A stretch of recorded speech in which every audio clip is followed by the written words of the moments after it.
آج کل تو ہر شخص مطالعہ کی اہمیت سے واقف ہے۔ ہر شخص کو پتہ ہے کہ مطالعہ کرنے سے ہم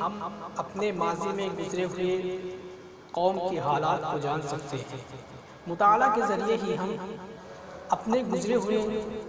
لوگوں سے باتیں کر سکتے ہیں، یعنی ان کے اخلاقیات، ان کے نظریات اور ان کے رویات کو ہم پڑھ سکتے ہیں، اور ہم مطالعہ کے ذریعے ہی ان سے بات چیت کر سکتے ہیں، ان کے اخلاقیات کو ہم جان سکتے ہیں۔ مطالعہ کی بہت بڑی اہمیت ہے۔ مطالعہ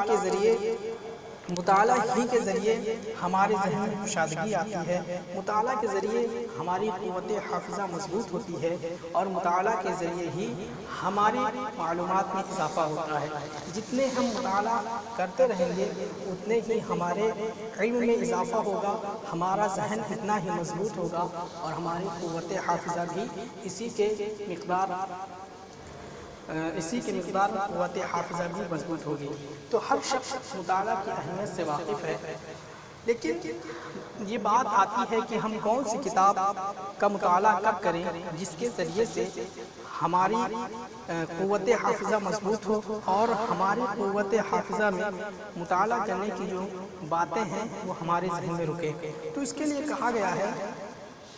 کہ عام طور پر کتابیں تین طریقے سے ہوتی ہیں۔ ایک وہ کتاب جو دقیق علوم پر مشتمل ہوتی ہیں، ایک وہ کتاب جن کے مضامین آسان ہوتے ہیں، اور ایک تیسری کتاب یہ ہے کہ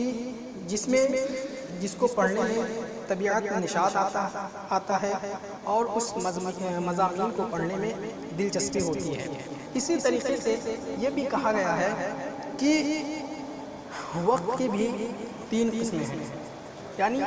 ایک سوئی اور خلوت اور طبیعت میں نشاط کا وقت، دوسری قسم جلوت اور فرصت کا وقت جسے انتظار گاہوں اور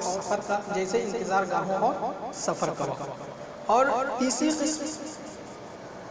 یہ ہے کہ تھکاوٹ اور اکتاہٹ اور بیزاری کا وقت ہوتا ہے۔ یہ تین طریقے سے وقت ہوتے ہیں۔ تو ہمیں چاہیے کہ پہلی قسم کی کتابوں کا مطالعہ اس کے وقت میں کریں، یعنی پہلی قسم کے وقت میں مطالعہ کریں، یعنی دقیق علوم پر جو کتابیں مشتمل ہوں تو ان کو ہم ایک سوئی اور خلوت کے وقت میں پڑھیں۔ دوسری قسم کی کتابیں ہم دوسرے وقت میں پڑھیں، یعنی جس کے مضامین آسان ہوں تو ہم اس کو جلوت اور فرصت کا وقت جیسے کہ انتظار گاہوں اور سفر کے وقت میں ہم اس کو پڑھیں، اور تیسری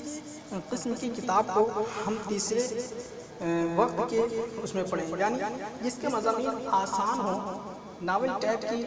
جو کتابیں ہوتی ہیں تو ہمیں چاہیے کہ اس کو ہم جب تھکاوٹ ہمیں محسوس ہو اور جب ہم پڑھتا جائیں اور ہمیں